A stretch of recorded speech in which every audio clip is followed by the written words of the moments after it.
శ్రీమాత్రే నమః. అందరికీ శుభోదయం అండి. ఈరోజు అసలు వీడియో చేయకూడదు అనుకున్నాను. ఎందుకంటే చాలా తలనొప్పిగా ఉందండి రాత్రి నుంచి. నాకు తరచూ కొంచెం ఏదైనా ఆలోచించినా కొంచెం లేదా ఏదైనా ఆహారంలో కొద్ది మార్పు వచ్చినా తలనొప్పి వచ్చేస్తుంది. విపరీతంగా తలనొప్పి తరచూ. అయితే మీకెవరికైనా చాలా వెంటనే టాబ్లెట్ అది వేసుకుంటాను. మీకెవరికైనా ఏదైనా చిట్కాలు తెలిసినా చెప్పండి. ఎందుకంటే నేను చాలా ఏళ్ళ నుంచి ఈ తలనొప్పితో బాధపడుతూ ఉంటాను. అది నా బెస్ట్ ఫ్రెండు. ఏదైనా ప్రతిదానికి అంటే చాలు నా వెనకాలే కూడా ఉన్నానంటుంది. తర్వాత నిన్న బాధపడ్డా కదండీ! అయితే ఆవిడ సూసైడ్ అటెంప్ట్ గురించి ఆవిడ వెంటనే సారీ అండి నా వీడియో చూసి నిన్న సారీ మిమ్మల్ని బాధ పెట్టినందుకు నా అభిప్రాయాన్ని మార్చుకున్నాను. మీరు చక్కగా మీరు చెప్పిన సలహాలు అవి కూడా నచ్చాయి. ఏమనుకోవద్దు క్షమించండి అని మెసేజ్ చేశారు. నేను అయ్యో అంత క్షమించమని అంత మాటలొద్దు. మీ బాధ ఏంటో అది మీ బాధ కూడా తీరిపోవాలని కోరుకుంటున్నాను. మీ ఆలోచన విరమించుకున్నందుకు చాలా సంతోషం అని రిప్లై ఇచ్చాను. అలాగే మన వాళ్ళందరూ కూడా అవునండి ఆవిడ కామెంట్ చూసాం బాధ అనిపించింది అన్నారు. కొన్ని కామెంట్స్ అయితే నేను తట్టుకోలేక అవి అలా రిపీటెడ్గా వస్తే రిమూవ్ చేసేసా కూడా. ఆవిడ పెట్టినవి ఆవేళ అంత నాకు టెన్షన్ వచ్చేసింది.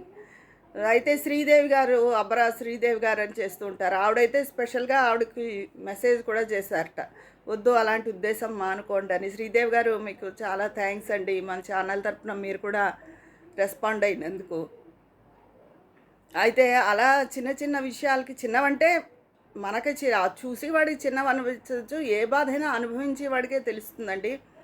కానీ అంత మాత్రాన జీవితాన్ని బలి తీసుకోవాలని అనుకోకూడదు. చెప్పే కదా, దానికి శిక్ష అమూల్యంగా ఉంటుంది. దాని శిక్ష చెల్లించుకోలేనంత శిక్ష తిరిగి మనకి లభిస్తుంది. అందుకని ఈ జన్మ ఏదో ఆ కర్మను వదిలిచేసుకుంటేనే నయం.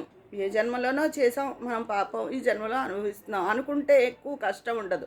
అంతేగాని అవతల వాడు ఎందుకు అలా చేస్తున్నాడు అనుకుంటే మనకు ఒక రకమైన కసి, బాధ, కక్ష అన్నీ వచ్చేస్తాయి.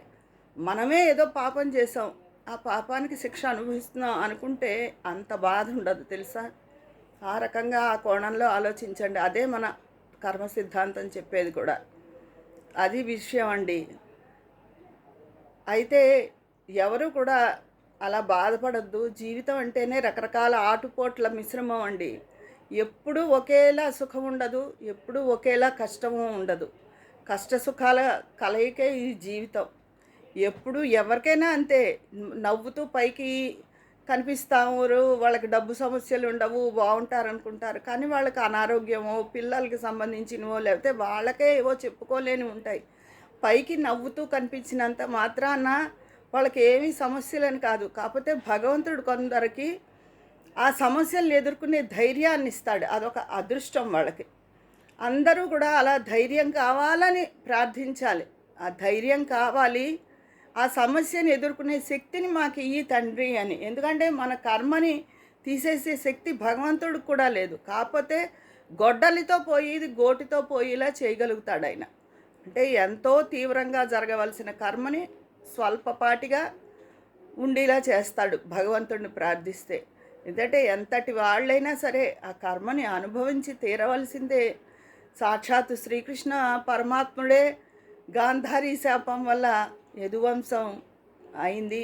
ఆయన బాణం దెబ్బకి ఆయన ఈ ద్వాపర యుగంలో ఆయన తనువు చాలించారు కదా. అందుకని సాక్షాత్తు భగవంతుడే మానవ జన్మ తీసుకున్నాక కర్మానుభవాన్ని ఆయనకే తప్పలేదు.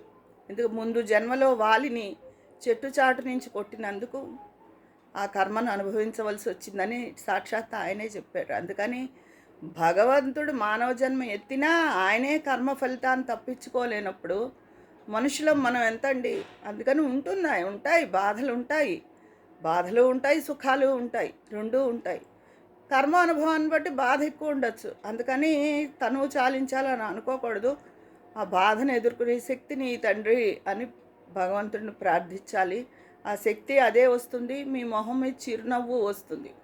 చిరునవ్వుతో ఎదుర్కోవాలి తప్ప కష్టాలు కన్నీళ్లతోనూ బాధలతోనూ మన మనసును పాడు చేసుకుని ఆరోగ్యాన్ని పాడు చేసుకోకండి.